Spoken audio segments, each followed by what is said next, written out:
2, 3, pá.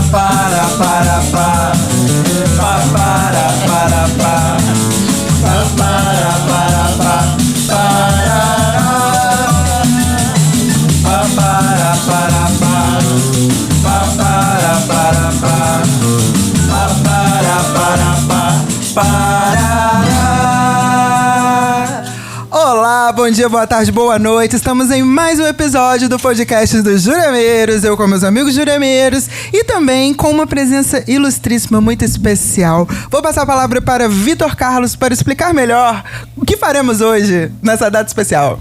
Uma felicidade muito grande. Nós estamos na presença de um amigo. Tem um pouco mais de um ano que eu conheci pessoalmente a Adelson e é uma felicidade muito grande de estar aqui realizando um trabalho, né?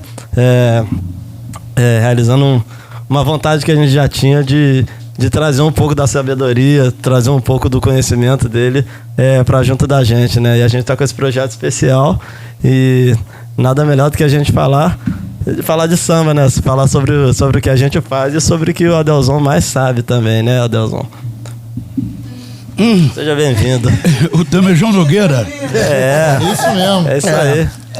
Não, é o seguinte, um dia na madrugada chegou o filho da Elisete Cardoso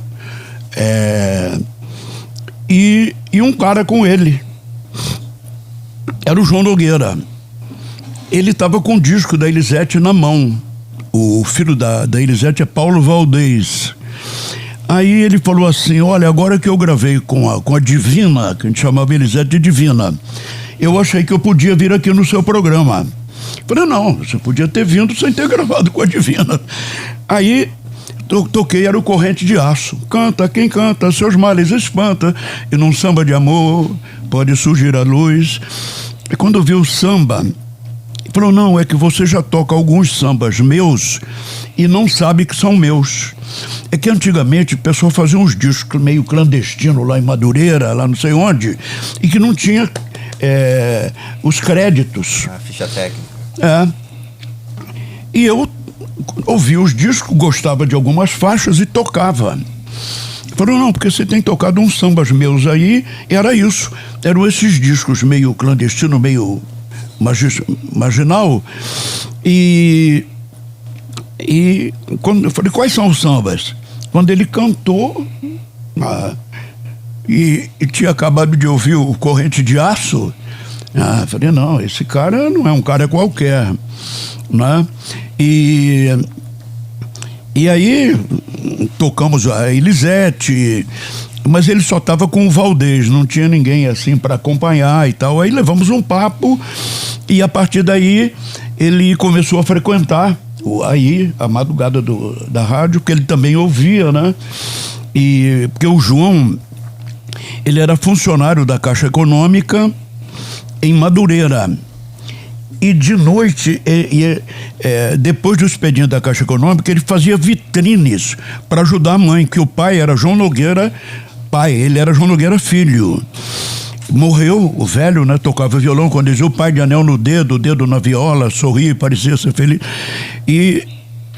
Então, era a Giza, a irmã, que é também, vocês podiam chamá-la aqui um dia. A Giza tem um repertório, meu irmão, de altíssimo nível, no mesmo nível do irmão, e sem ser plágio. Entendeu? O Giza, e ela e o filho que canta, ela vem o Didu junto, né, e tal.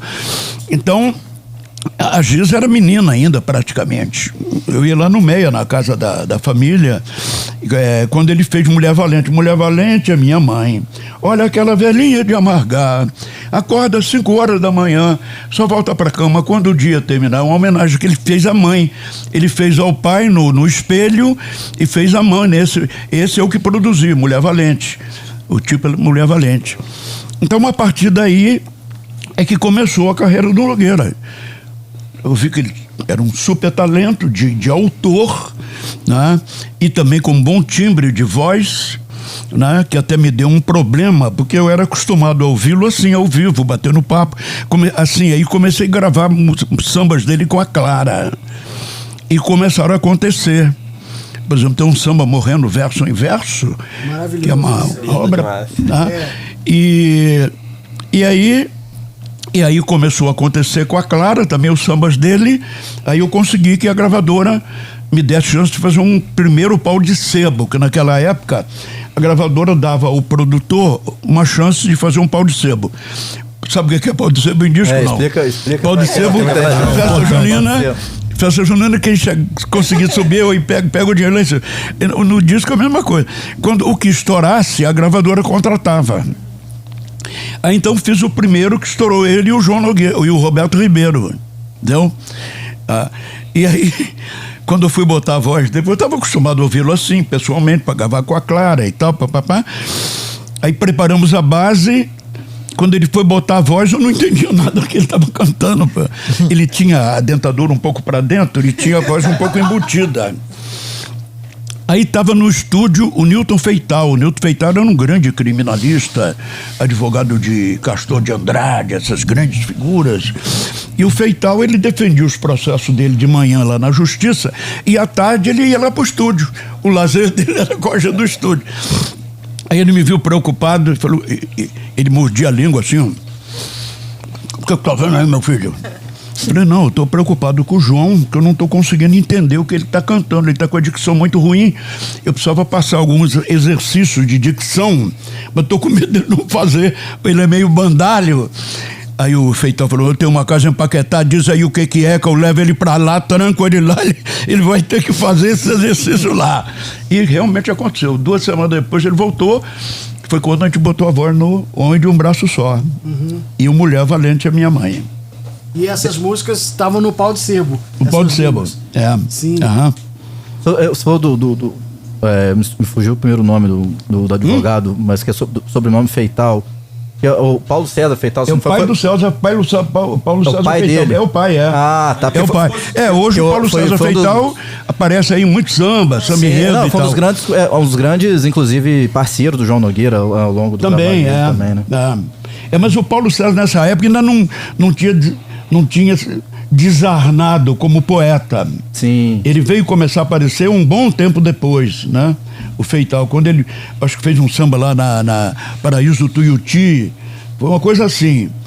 Então é ele, Paulo César Feital. Esse livro, inclusive, acho que está do lado do senhor aí, então fala muito dele, né, como parceiro do João, um pouco mais adiante mesmo. Do Paulo César Feital, parceiro nesse livro, fala bastante do Paulo César Feital como parceiro, né, dele de composição. Porque o João Nogueira, ele fazia bem música e letra, né? Porque tem compositor que é bom de ler, o Feital é letra. Quem faz as músicas é o... Como é? É compositor lá do Tuiuti, que ela é ligado ao Renascença, da Samba do Trabalhador. Moacir. Moacir Luz. Moacir Luz? Moacir Luz, pois é. Os primeiros samba do Feital era com Moacir Luz. Né? E o João não, o João fazia letra e música. Aí depois ele começou a fazer parceria com o Paulo César Pinheiro. Sim. Né? Aí eu fui gravando Menino Deus, né? Com a Clara, foi estourando e tal. Mas o João, ele não precisava de parceiro de letra, ele era bom de caneta também, não era só de melodia, entendeu? Sim, muito bacana. A gente tá aqui com um disco Vem Que Tem, a gente sabe que o senhor tem esse apelido de, né, essa alcunha, né, de amigo da madrugada, por conta da sua função como radialista, né, na Rádio Nacional? Rádio Globo. Rádio Globo, né? E depois foi Nacional. Depois Nacional. Né? E também tem a questão de ser um divulgador e produtor de disco. Como que era essa relação de produzir os discos e trabalhar essa divulgação das composições, né? Essa relação do compositor com a rádio, como é que funcionava? De onde surgiu essa ideia? Eu fazia o programa na madrugada da Globo. E na madrugada da Globo fazia isso que vocês estão fazendo aqui agora. Eu fazia roda de samba ao ar, ao vivo na rádio. Mas quando estava fase de disputa de samba enredo, muito compositor ia lá, cantava o samba enredo ao vivo e tal. Então eu estava acostumado a fazer isso, pô. Compositor da Portela, Mangueira, Salgueiro, Império, todo mundo.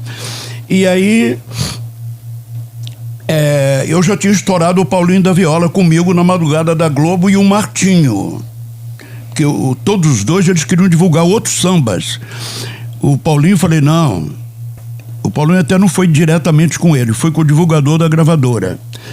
Que ele ganhou um festival em São Paulo, no tempo do Paulo Machado de Carvalho, que era o da Record, a Record dos bons tempos, daqueles festivais e tal. Foi com o sinal fechado?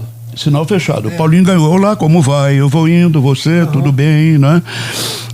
Mas um dia eu chego em casa, assim, liguei a televisão, o Paulinho cantou a última frase. Foi um rio que passou em minha vida e meu coração se deixou levar e morreu ali. Um mês no mais, porque naquela época a gravadora lançava primeiro um compactozinho simples. Se estourasse, aí contratava o artista. Aí o divulgador veio para tocar o samba do Festival de São Paulo. Mas eu virei o disco, o rio que passou a minha vida. O divulgador era meu amigo.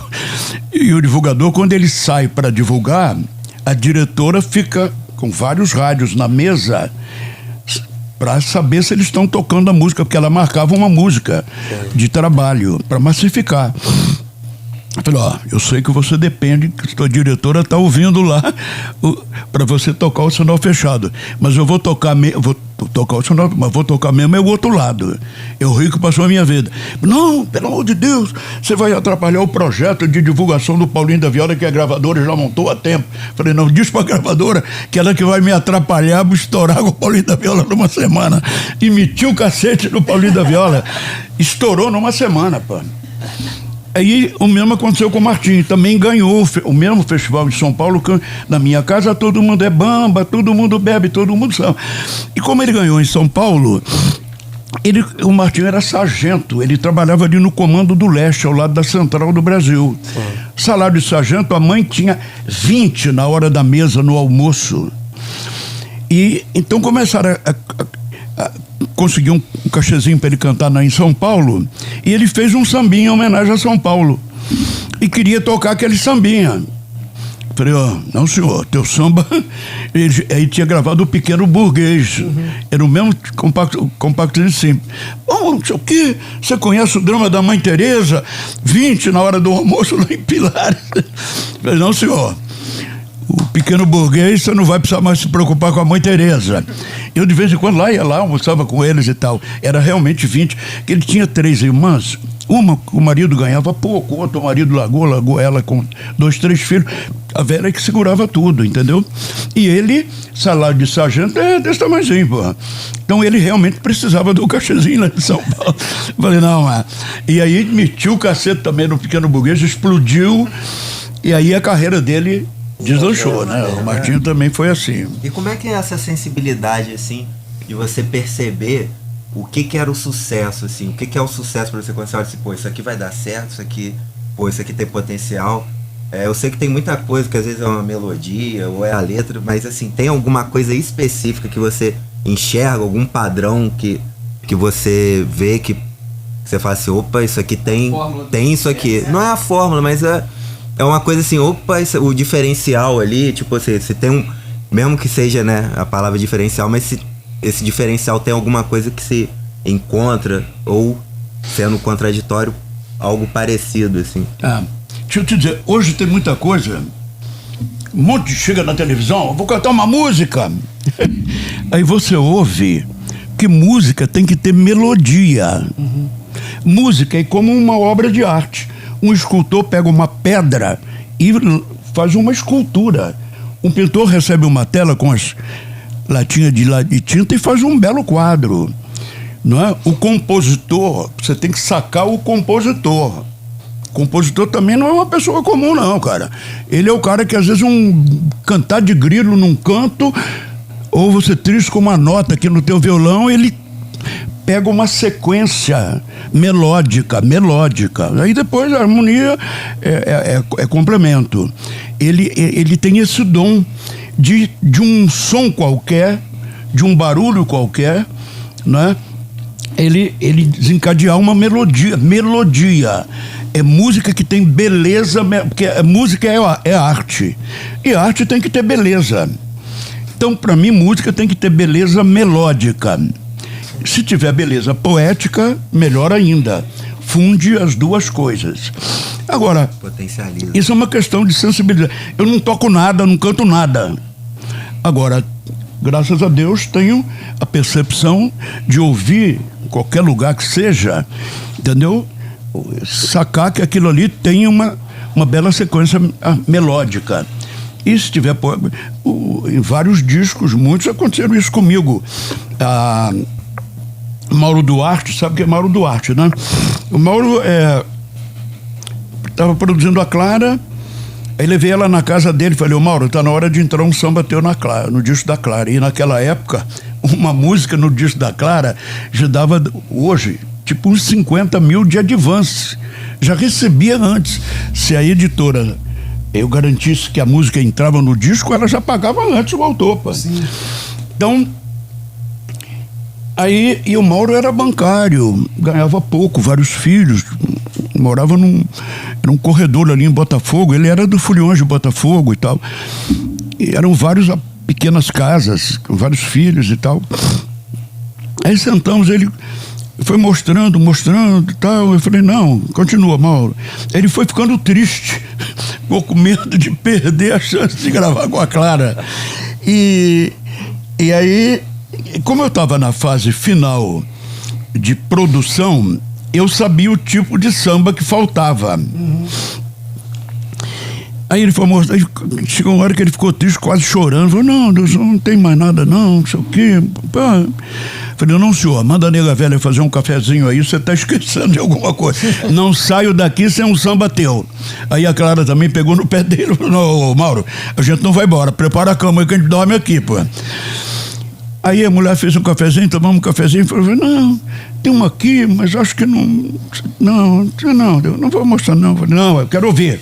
Ele, meu sapato já furou, minha roupa já rasgou. Ele cantou a primeira frase, eu falei, é isso samba, pô. É isso samba? Falei, pô. E esse samba estourou numa semana, pô. Ele é do disco Alvorecer, não é? Alvorecer. A gente trouxe aqui também, eu tenho a sorte de ter todos os discos da Clara, em vinil e estúdio.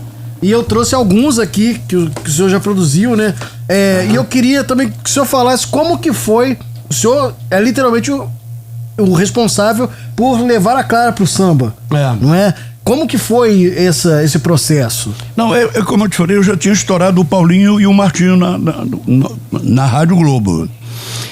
Aí me chamaram lá na Odeon, até nem sabia para que era. Eu fui. Os divulgadores estavam sempre lá, a diretora de divulgação, Alaide Araújo e tal. Então tava ela, a Dindinha, né? Chamava Dindinha. Tava tinha mais uns 2 ou 3 Aí, não, estamos te chamando aqui, a gente queria que você produzisse a Clara. Eu falei, eu só aceito produzir se eu levá-la pro morro. Porra, eles não tinham a menor ideia do que era isso. Porque os 2 primeiros discos dela eram muito baseados em serestas, boleros, né? Músicas românticas, assim, né?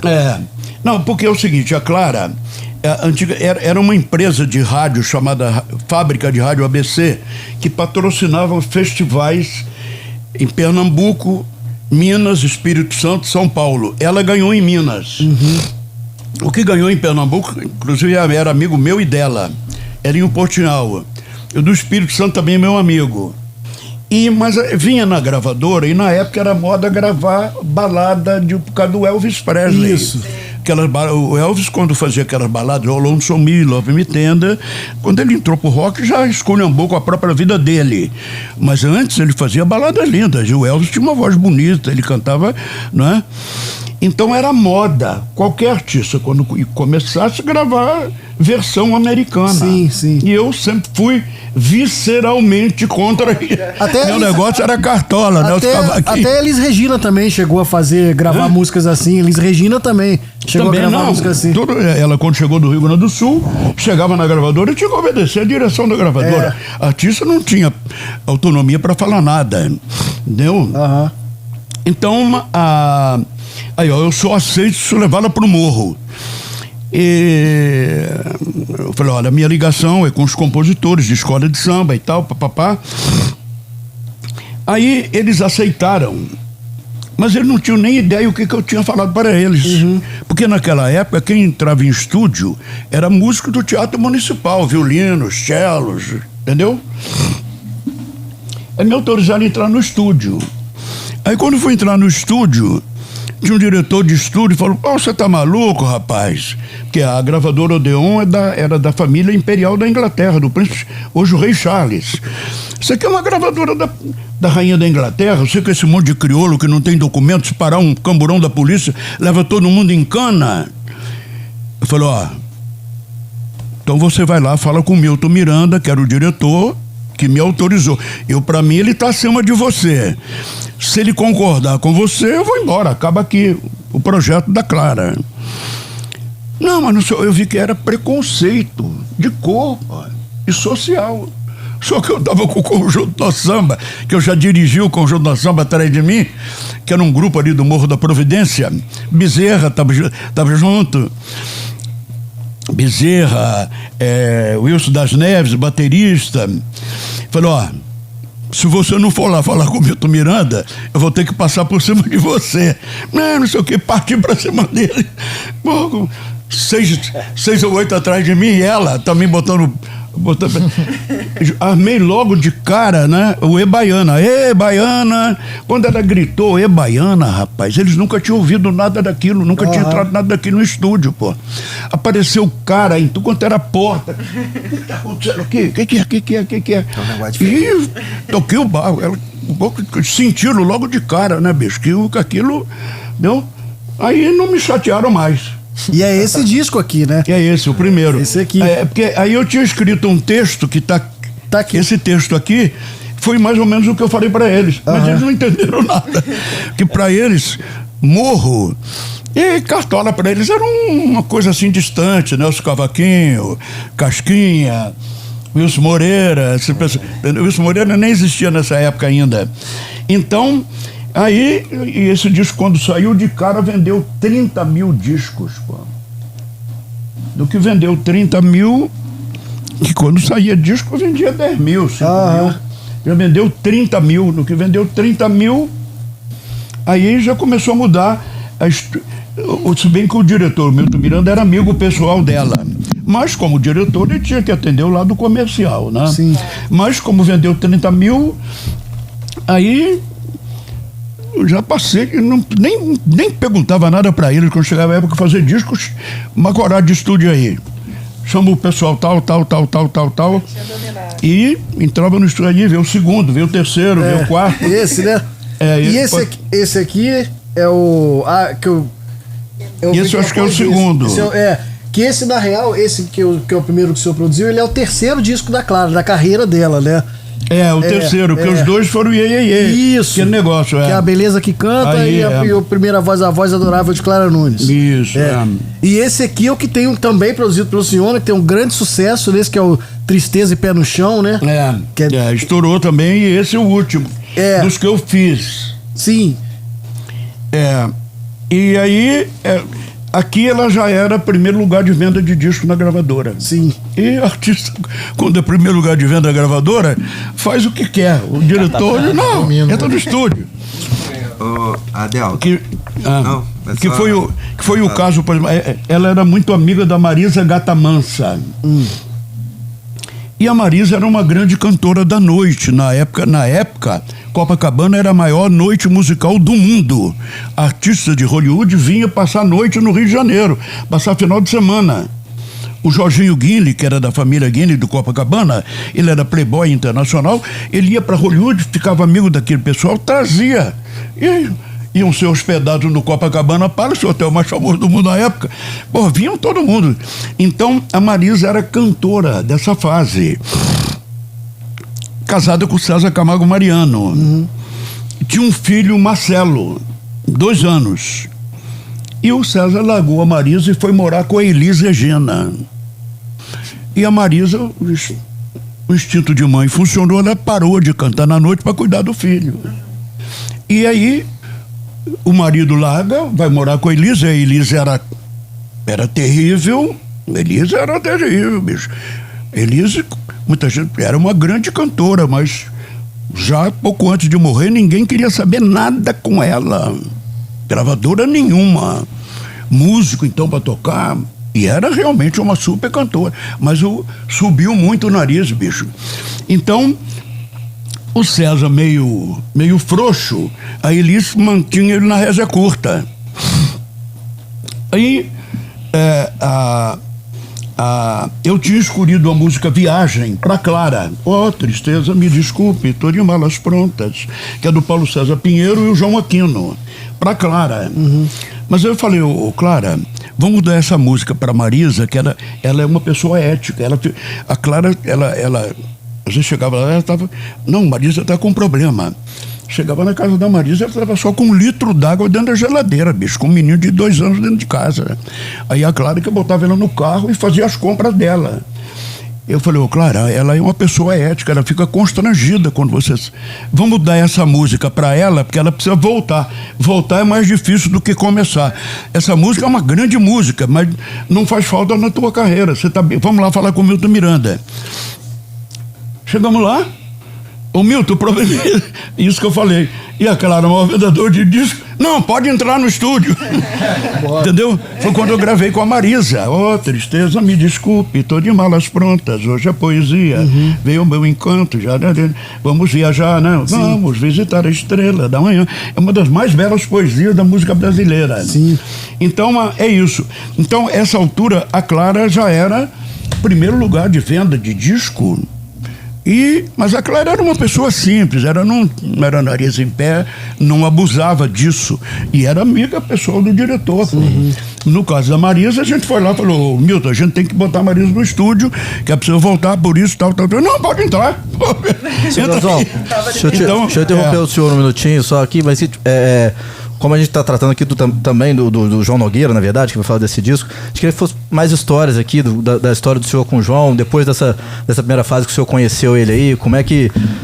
João, essa intimidade é João Nogueira, tá, gente? Só pra...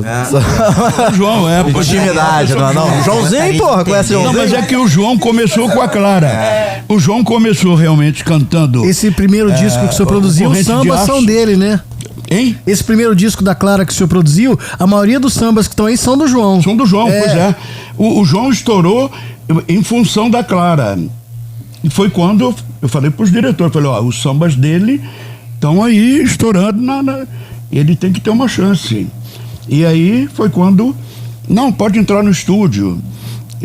E aí... E como que você enxerga a evolução do João como cantor, assim, porque...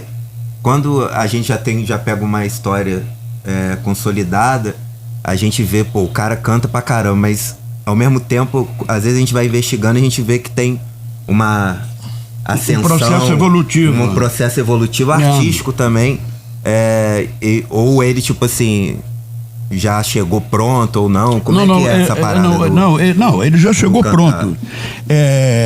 Pra você ter uma ideia, quando a gente foi gravar logo a primeira música, estava no estúdio com a gente é um dos maiores pianistas brasileiros, hoje vive na América, é um dos grandes pianistas da América. Eu sei o nome dele, agora me fugiu. Sérgio Mendes? Hã? Sérgio Mendes? Não é o Sérgio. O Sérgio já estava na América. Daqui a pouco eu lembro.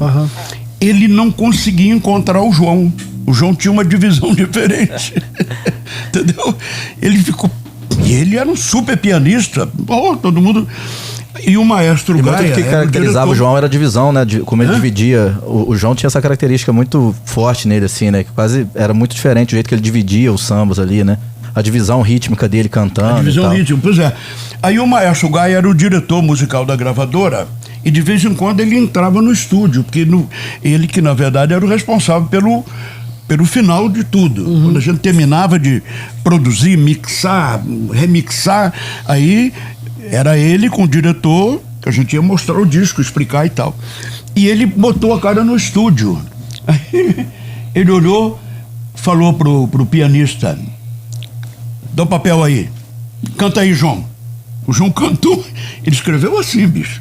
Escreveu assim, o João cantou do lado dele, botou no piano e falou, toca lendo aqui, você nunca vai encontrar ele vai encontrar você sempre. Ele tem uma divisão diferente.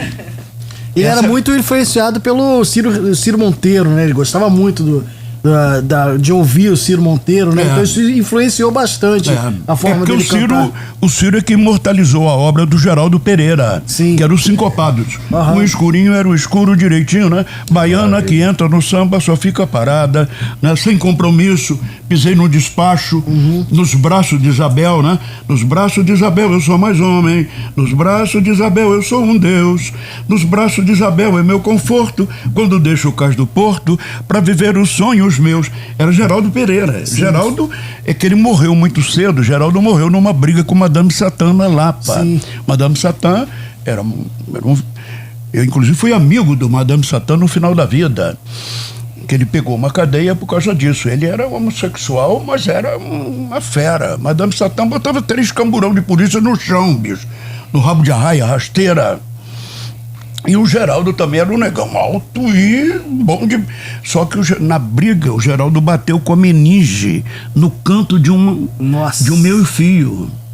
Aqui se você levar uma dedada... Já era. Mata. Qualquer um de nós morre com uma dedada firme aqui. Ele bateu, morreu. Então o Madame Satã pegou uma cadeia na Ilha Grande e... terminou a cadeia e continuou morando na Ilha Grande. Mas ele era amigo do Ziraldo, Sérgio Cabral Pai, Albino Pinheiro, fundador da Banda Ipanema. Então, de vez em quando, ele vinha no Zicartola, que era ali na Rua da Carioca. E quando terminava, não tinha ônibus para a ilha, tinha que ir para Itaguaí. Ele ia lá na madrugada, ficava comigo na madrugada. Eu tinha um carrinho, morava na Barra, ele deixava ele na Barra, tinha ônibus para Itaguaí. De Itaguaí ele ia para Ilha Grande.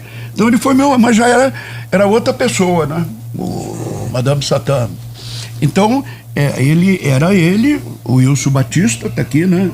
Eu bem que sabia que o samba que eu tinha na mente não era diferente do João, de Wilson, Geraldo e Noel, que na minha opinião é um dos mais belos sambas do João. Eu acho que não tá nesse disco, mas de fato... Wilson, Geraldo e Noel. A foto tá aí. Até o título A foto tá no livro aí, ó. O título do álbum. Tá no livro, tá logo no início aí, Daleco. Mas aí Tem como... muita história, né? Tem muitos conhecimentos pra trazer pra gente. História da música brasileira mesmo aqui sentado na nossa frente. A gente fica assim, ó, só ouvindo. É uma aula mesmo. É uma aula. Wilson Batista, Geraldo Pereira e Noel. O João realmente era uma síntese desses 3 homens. E esses 3 não eram quaisquer 3. Nossa. Eles eram figuras muito especiais na música. Seu Delzão, o senhor lembra de uma...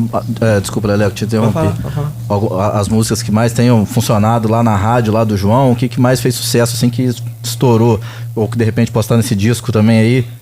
Esse disco tem Nó na Madeira, Mineira, mas o que o senhor pode dizer do João? O que foi mais? Coisas, rapaz, eu nem lembro tudo.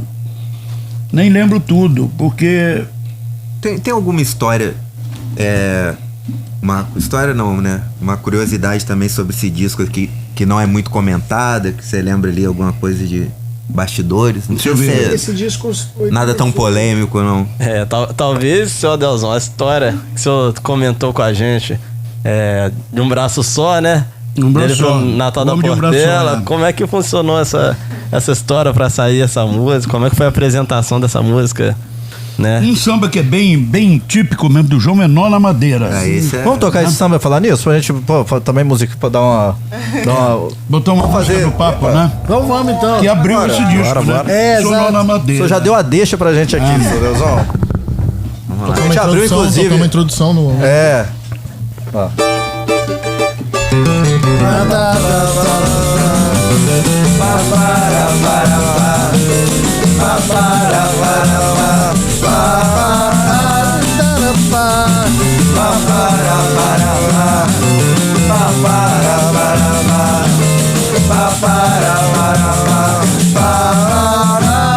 Vai eu. Eu sou madeira. Em samba de roda já dei muito nó. Em roda de samba sou considerado. De chinelo novo eu brinquei. Carnaval. Sou madeira, meu peito é do corpo e do samba da gente. E dou meu recado de coração quente. Não por a tristeza, não ligo, eu sou gente. Eu sou madeira. besteira, trabalho é besteira, o negócio é samba. Samba é ciência e com consciência. Só ter paciência que eu chego até lá. Bora, Juremeiro! Sou nó na madeira, lenha na fogueira que já vai pegar. Se fica, ninguém mais apaga. É a praga da praga que eu vou te jogar. Devagar. Sou nó na madeira, lenha na fogueira que já vai pegar. Se é fogo que fica, ninguém mais apaga. É a praga da praga que eu vou te jogar. Eba, pa para para pa, pa para para pa, pa para para pa, pa para pa, pa para pa, pa para Esse disco aqui é uma montagem de vários discos. Olha só. Inclusive tá ele mesmo dizendo aqui, o Deusão me deu umas regrinhas de dicção e tal. Isso no primeiro disco, depois fui aprimorando. Que é aquilo que eu falei. Quando eu fui botar a voz dele no Homem de um Braço Só, eu não entendia nada do que ele cantava, pai. Tá escrito desse disco, que maravilha, rapaz. A dicção dele era muito introvertida. Aí foi quando o Nilton Feital, o pai do Paulo César, estava no estúdio e... Não, diz aí, eu preciso passar uns exercícios de dicção, mas eu estou com medo que ele é meio... Ele, não, passa aí, ele era uma casa em Paquetá, eu levo ele para lá, ele vai ter que fazer lá. E realmente fez. Ele era bastante arredio, o senhor? Ele era bastante arredio, assim, a figura de lidar no trabalho e tal, o João. Ele era mais bravo, assim? Quem? O João. Não. Não, Era mais era. sobre a disciplina O João dele, né? é o seguinte, o João foi um cara criado nas ruas do Meia. Na época que, quando até aquele samba que ele diz, eu era bambambam na rua de namorar, segredo de namorar e tal. Então ele conviveu muito, ele conviveu com um cara chamado Zinco, que é o mito do Martinho da Vila e dele, que era um grande compositor do bloco Labareda. Tem até aquele samba Labareda, que o Paulo César Feital fez a letra. O Zinco, então era um bloco que saía ali naquela área do Lins, Cabuçu, Morro do Preto Forro, subindo ali, e ele tem até um samba, rapaz, que eu me lembro um pedaço assim, aonde estão... Do Zinco, né? Aonde estão os olhos de Azeviche que me olham tanto? Fico até emocionado. Entendeu? Me olham tanto. Eu vivo. Onde estão os olhos de Azeviche que me olham tanto? Eu vivo a perguntar se aqueles olhos negros não vão me enganar. Aonde estão? E esse samba, o João aprendeu a fazer samba ouvindo esse samba, bicho. Ele e o Martinho. Que honra que você tá dando pra gente. Que era o Zinco. Nossa Senhora. O Zinco. O Zinco. Você imagina o cara lá do Morro do Preto Forro, cara, acho que tomava uma água do bule meio segura e partiu relativamente cedo, né? Mas cantava muito bem. Ele que cantava o samba do Labareda, quando o Labareda saía ali no Lins, aquela área onde é o campo hoje do Botafogo, entrando pro Meia, desfilava ali naquela área. Então ele teve um grande mestre e já nasceu com aquele dom, aquele talento, né, pô? Pois é. Tanto ele como o Martinho. O senhor chegou a frequentar o Clube do Samba depois? O Clube do Samba? Hum? O Clube do Samba, o senhor chegou a Não, aí eles fundaram o Clube do Samba. Mas o Clube do Samba funcionava na hora que eu tinha que trabalhar na Globo. Então eu fui pouco lá. Eu fui muito pouco lá. Eu divulgava muito, né? Sim. Mas fui pouco. Mas o problema é o seguinte: um negócio como o Clube do Samba, o cara tem que ter o dom comercial, tem que saber administrar. E o João não... Um monte de gente querendo cheirar junto, querendo beber junto. Como muito cara do meio que tentou abrir o Cartola, quando abriu o Zicartola. Pouco tempo depois faliu, pô. Entendeu? Então... Mas esse livro diz também que ele acabou acumulando dívidas. Agora eu soube que o Diogo está revivendo o clube dos carnavais. É. Inclusive ele lançou um disco agora recentemente muito bom, chamado Sagrado Volume 1, e que tem uma música que é do pai dele, que nunca foi lançada e ele gravou essa música agora. Que é muito bonita.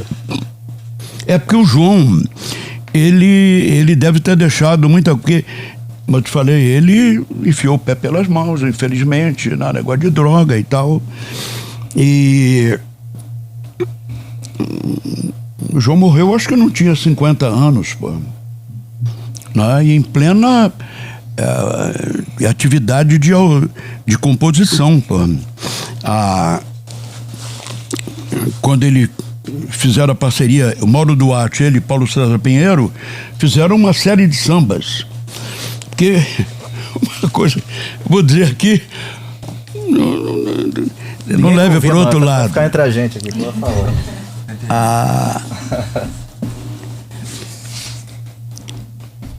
Trabalhava junto, acabei tendo um romancezinho com a Clara. Mas aí, disse, não, tô gostando de outro cara, não sei o quê. Tirei o time e era o Paulo César Pinheiro. Era ele, o João Nogueira junto, o Mauro. E eles acharam que eu tinha dirigido ela errado. Saiu do zero a primeiro lugar de venda de disco e execução, que eu tinha dirigido errado. E começaram a levar ela para outro caminho. Aí os discos começaram a cair. Aí a direção, eu soube. Eu vi, pode até não ser bem isso, mas é coisa parecida com que a direção da gravadora falou, tem que voltar à linha do produtor anterior. A gravadora não pode perder a primeira vendedora da casa, pô. Uma empresa, primeira vendedora, pô.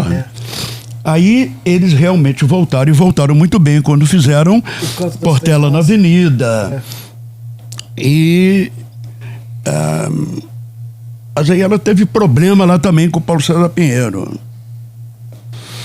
Aí o meu diretor da rádio, como no caso do Bezerra,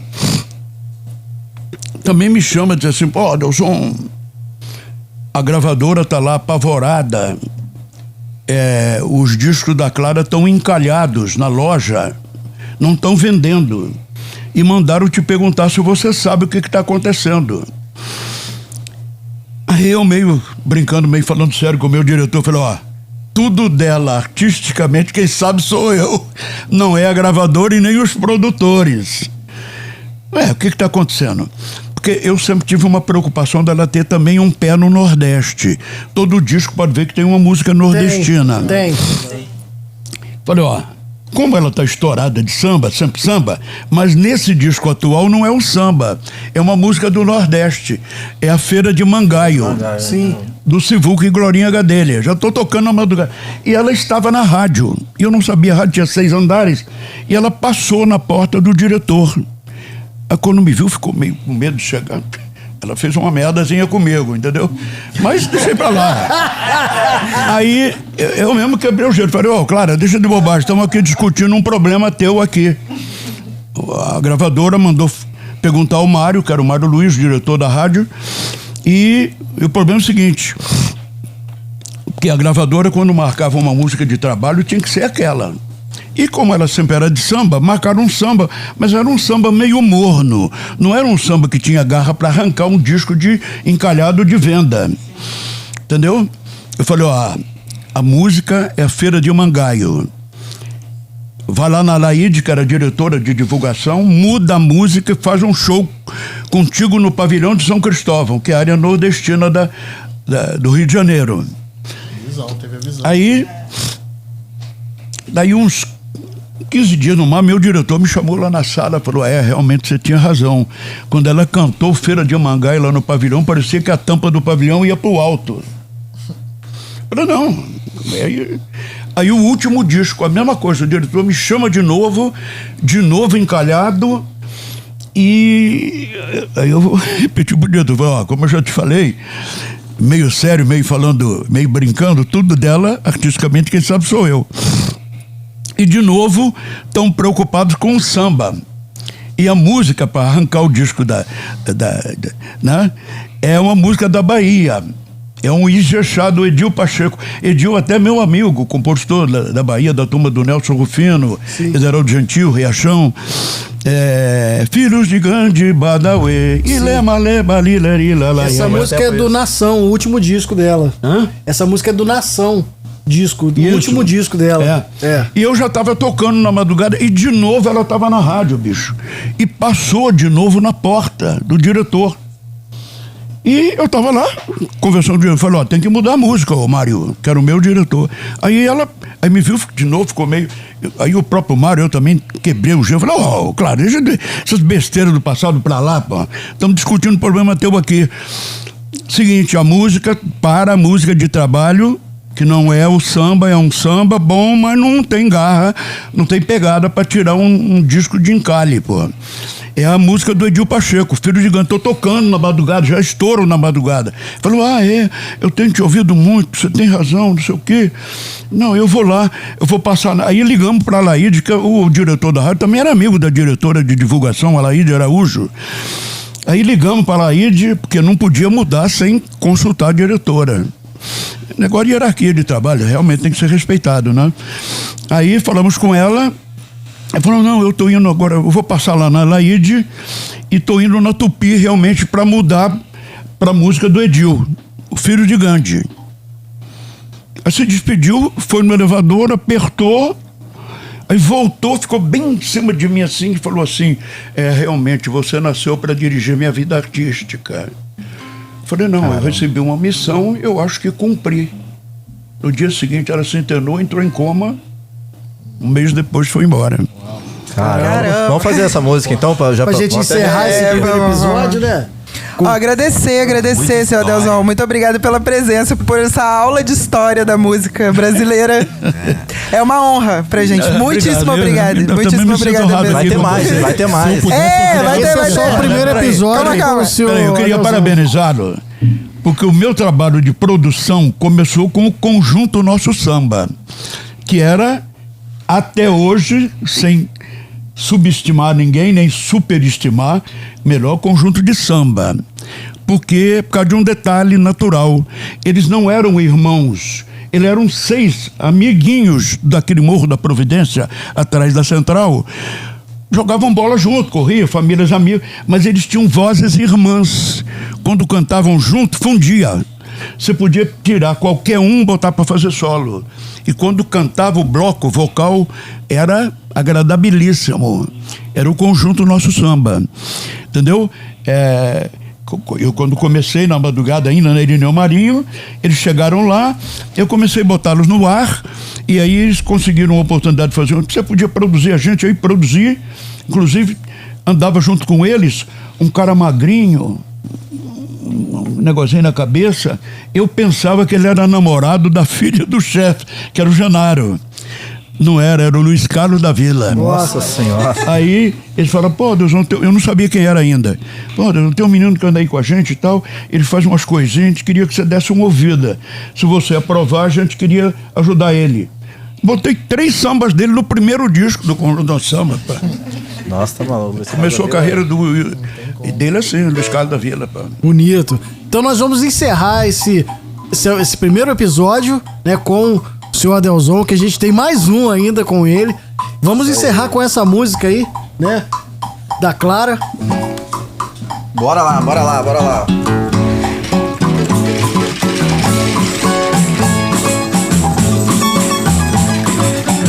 Filhos de Gandhi, Badawi, Ilea, Male de Bale, Otumba. Tem um mistério que bate no coração, força de uma canção que tem o dom de encantar. Tem um mistério que bate no coração, força de uma canção que tem o dom de encantar. Seu brilho parece o sol derramado, o céu prateado, o mar de estrelas. Revela a beleza de um povo sofrido, de rara beleza que vive cantando profunda grandeza. A sua riqueza vem lá do passado, de lá do Congado. Eu tenho tenho certeza, filha gigante e povo grande, o Jula de Catende Papo.